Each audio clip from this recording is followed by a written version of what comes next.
fam, how's it going? I'm here today to give you a little reading.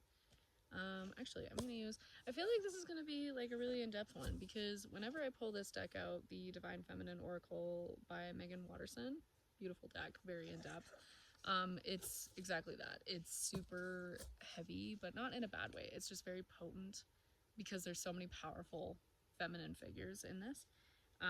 So I'm just gonna shuffle. We're gonna do the dang thing. So, oh, that was absolutely abysmal, but I will take that. Sorry, that was like the worst shovel of my life. Okay, so angels, spirit guides, ascended masters, higher self, anyone that is here for the collective and the good of all, please help us with this reading and make it the most accurate and loving that it can be for us at this time. Thank you, thank you, thank you. Okay, now we can start. So, if you're here, I think you're looking for a little piece of advice. You're like, you have a pretty good idea. It's just like, maybe you're like, I just want to like tweak the needle a little bit to point north. Like, you're like, I'm there, I feel pretty refined, but like, I just want that confirmation to be 100% sure. So what can the goddesses share? Okay, what can the goddesses share at this time that would help with this sense of self-trust, if you will? Okay, hold on, I did have two. So okay, I have Enheduanna. She was the high priestess, but in this case, like, I am one with my soul, and my soul is a legacy of love. Now, what I love about her, I do know her story because she's come up in my own personal polls and history lessons as well, is that she was the first person to basically write down like this really beautiful prophetic piece of work that was recorded in human history. She was that girl. She was the one to write down these loving hymns, I think it was. She was the first in recorded history. These traditions and these knowings have been passed down, but like, she was the one that made it physical, which at the time, being thousands of years ago, like, that's a huge deal. Like, that is recorded history. That is something that is solid and something that is real.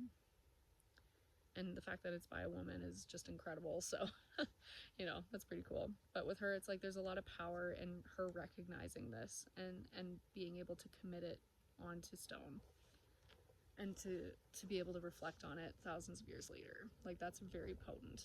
And she's very strong in her conviction. And like, very dedicated to what she does. And that, to me, this energy, like, as I'm holding this card, I keep getting this feeling of just unwavering trust. I am one with my soul, and my soul is a legacy of love. When you tap into love, when you tap into self, when you tap into this space of inner knowing, you know the way. It is lit up before you from within. When you enter that heart chakra, it will allow you to move forward without even questioning it. There will be no wavering. There will be no question. You just know. So I think this is a time of strengthening that for yourself. Sorry, I'll leave that one there. This is a time of trusting yourself and your decisions. I don't feel any sense of like, this is astronomically out of the question. Like, whatever it is that you're wondering about, like, trust it, know it, commit to it. I think this is a time of like, all the stepping stones have been laid, and now it's time for you to leap. It's time for you to actually jump and like hop on these stones, like, to move forward. There's no more need to wait. There's no more need to keep considering. There's no more need to pause. Like, now it's like you can just go, but in the state of complete and utter trust within yourself. Doesn't have to make sense to anybody else, just you. And that can be hard, as it could be something that you didn't even expect in this decision, but it's like, you know that it's for the best, but other people might not see it that way. But this is like forging your own path, right? Like, just this inner knowing to write your name down, to write down history, to do it anyway. Don't ask for permission, just do it. So that is what I'm getting from her. So, thank you. I think she's quite lovely. Yeah, there's just a lot there. And there's also something about the third eye chakra as well, like the way that she, like, her crown is, or her third eye is lit up here. Like, that's there's a connection between this and the heart. There's always connections between everything, but like in this case, it's these two working together to allow you to speak your truth. So there's that. And secondly, my Bago, the warrior saint. I am a warrior of love. My devotion attracts resources and support. Now I see crows. I see a sword. I see the moon in a, I think it's waning position.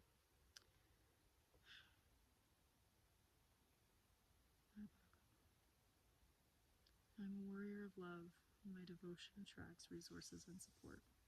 So you might come up across like some opposition, but because you're gonna feel so trusting of yourself within, and maybe this is what you're dealing with right now, is like since you're feeling this wavering, it's like it can feel like you have to really hold your defenses in order to get what you want.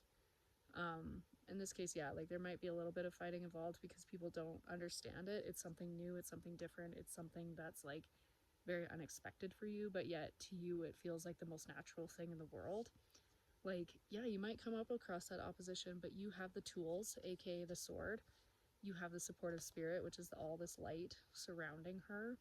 You have the moon that you can connect with. You have the birds. You have all of these resources that you didn't even think possible, but you can connect in with them.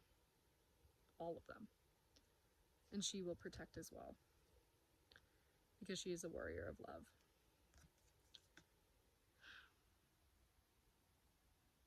My devotion attracts resources and support. Yeah. Like, even though it's like initially this can be really challenging because of the opposition that's imposed, it really, the opposition is showing you who's actually on your side and who isn't. And I'm not here to like pit people against each other and that, oh my gosh, everybody's like a snake in the grass and now I can't trust anybody. Like, yeah, maybe it is, like, maybe you're not in the right space, and this is like you making this decision triggers that in others, so that you can tell now, like, you know who to trust and who not, who's supportive and who's not. This is the time that's showing you who your true friends are and who your enemies are. And it can be really hard. It can feel very confronting because you're like, this feels normal. This decision does not feel out of character. This decision does not feel like vindictive, venomous, awful, evil. Like, it's not any of those types of things. Like, it actually feels quite fine. But yet people are really blowing it out of context. But it's like their reactions are there to show you who stands with you and who doesn't. And this is about being observant as much as it is about holding your defenses. And sometimes defense is offense, which is really hard. But I think it's in the sense of like cutting off those friendships, cutting off those relationships, cutting off the family connections that are really causing harm to your ability to connect with yourself. It doesn't have to be forever, it can be temporary, but like there is a push that like there has to be a shift here. And like it's not going to be as pleasant, but like you will get through it. That's what I'm getting out of that. Now, some ways that you can help yourself. I do have the self-care oracle here with me as well. I'll do some like, no, that was a terrible shuffle too. This is really hard on the earth. Oh my gosh.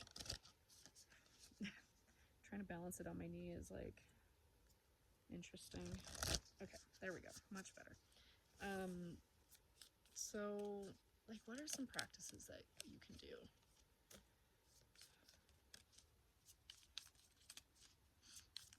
That can help you at this time. Okay, hydrate, create art.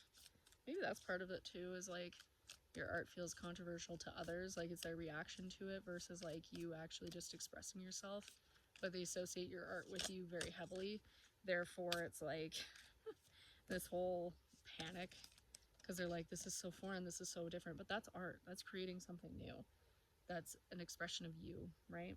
It doesn't even have to be new, but like if it's a new concept, if it's a new whatever, like people might not take it as nicely as they, should be. They should be compassionate and understanding and all these things, but it just shows a disconnect within them, right? It has nothing to do with you. You are expressing yourself fully.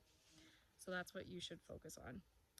But ways to help yourself through this time is, to me, it looks like a lot of solo time to reflect, but it's solo, even though, like, it's solo on the outside, like away from other humans, but it feels like your inner world is going to be so rich with spirit. Like, and I mean that, like, okay, so what I'm getting is there's a walk, there is, sorry, this hydrate card, which is going to be very important because you might have a lot of tears and a lot of emotions that come up from this release of these people once you do put that boundary in place or you finally decide to cut them off, temporarily or forever.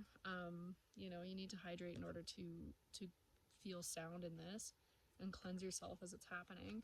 And then the beauty ritual card. So these are all very like solo activities. Like obviously, you know, yes, you can help other people drink, you can lead a horse to water, but you can't make it drink. So it's time to focus on you, right? So this is the time to paint your nails or get a massage or do all these things that like help fill your cup up. And also like the walking, I just keep thinking this like solo person, but of course there's like again this figure of like spirit being this woman here, and like going to the mountains, going but connecting with the birds too, connect with the mountains, connect with the trail that you're on, the plants, the earth, everything. Like, but it's all very solo activities, and that's a beautiful thing. That is you connecting with yourself and finding that independence to move forward and to trust yourself fully and to listen within and know what your heart and soul and this universe is saying to you so that you can move forward. But it's a lot of reflection time. But yeah, I think that's all really powerful. But yeah, definitely do a hike, take the time to walk, talk with spirit, whether in your mind or out loud, whisper, hug a tree, do whatever you feel that will help you connect better with those that have already shown their support, that are coming in to tell you that they're there, even just nature itself. And the last one I have for you is use your hands. So, pottery. Sorry, I'm trying to think of like, continue the art. Yeah. Sorry, I forgot I had these two here. Create art and dance.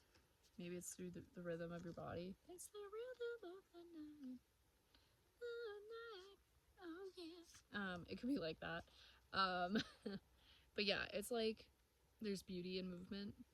There is art within it, within dancing, within being coordinated or attempting to be.